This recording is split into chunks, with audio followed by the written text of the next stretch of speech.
స్నాజీ surgeon నుండి Bailey and love రహస్యాలను వెలికితీసే మరో చర్చకు స్వాగతం. ఈరోజు మనం రొమ్ము సార్కోమా గురించి కొంచెం వివరంగా మాట్లాడుకుందాం.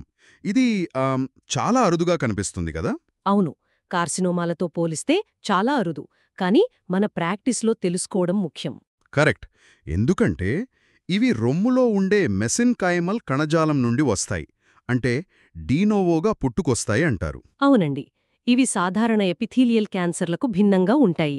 సాధారణంగా మనం చూసే రకాలు ఫైబ్రోసార్కోమా, యాంజియోసార్కోమా లాంటివి కదా? అవును, అవి కొన్ని ముఖ్యమైన రకాలు. మరి వీటికేమైనా ప్రత్యేకమైన కారణాలు అంటే రిస్క్ ఫ్యాక్టర్స్ లాంటివి ఉన్నాయా? ఎప్పుడు మనం వీటిని సస్పెక్ట్ చేయాలి? ఉన్నాయి. కొన్ని జెనెటిక్ కండీషన్స్లో రిస్క్ ఎక్కువ ఉంటుంది.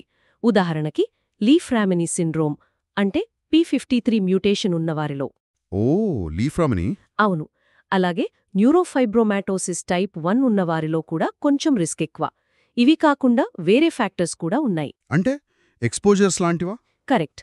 కొన్ని రకాల కెమికల్స్, ఉదాహరణకు ఆల్కలేటింగ్ ఏజెంట్స్ లాంటి కీమో డ్రగ్స్ వాడిన హిస్టరీ ఉండటం, అలాగే వినైల్ క్లోరైడ్ లేదా ఆర్సెనిక్ వంటి వాటికి ఎక్స్పోజ్ అవ్వటం. ఇంకో ముఖ్యమైన విషయమేంటంటే గతంలో రేడియోథెరపీ తీసుకోవడం. రేడియోథెరపీ అంటే ఛాతీ భాగానికే?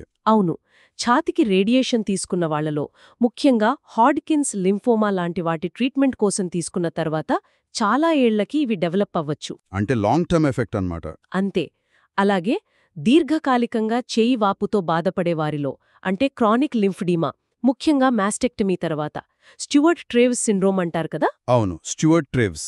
ఆ కండీషన్లో కూడా సార్కోమా, ముఖ్యంగా యాంజియోసార్కోమా వచ్చే రిస్క్ ఉంటుంది. మీరు యాంజియోసార్కోమా అన్నారు కాబట్టి దాని గురించి కొంచెం మాట్లాడదాం.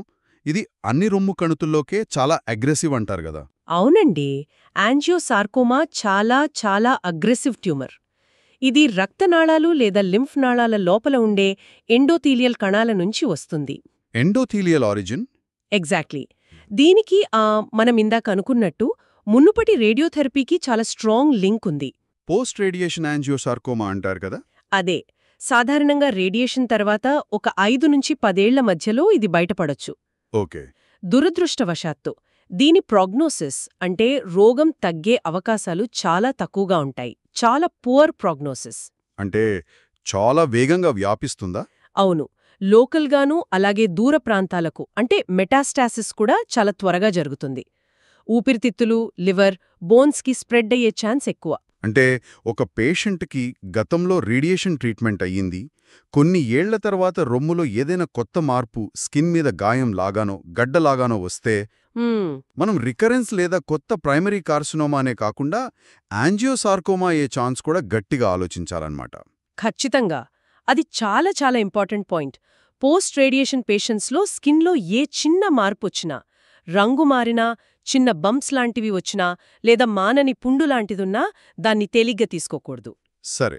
బయాప్సీ చేసేటప్పుడు కూడా కొంచెం జాగ్రత్తగా ఉండాలి, ఎందుకంటే ఇవి బాగా బ్లీడ్ అవుతాయి. వాస్క్యులర్ ట్యూమర్స్ కదా? అవును, వాస్క్యులర్ కాబట్టి. డయాగ్నోసిస్లో ఎంఆర్ఐ లాంటి ఇమేజింగ్ హెల్ప్ చేసినా కన్ఫర్మేషన్కి టిష్యూ బయాప్సీనే కావాలి. సో ఈ రిస్క్ ఫ్యాక్టర్స్ ఉన్నవారిలో ఏ మార్పు కనిపించినా డిఫరెన్షియల్ డయాగ్నోసిస్లో సార్కోమాని తప్పకుండా గుర్తుపెట్టుకోవాలి. చాలా విలువైన సమాచారం ఇది. రొమ్ము సార్కోమాలు అరుదైనప్పటికీ వాటిని టైంలో గుర్తించడం అనేది పేషెంట్ అవుట్కమ్ని బాగా ఇంప్రూవ్ చేస్తుంది కదా? నిజమే.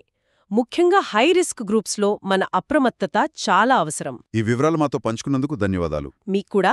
మా ఈ విశ్లేషణ విన్నందుకు ధన్యవాదాలు. తదుపరి చర్చలో మళ్ళీ కలుద్దాం.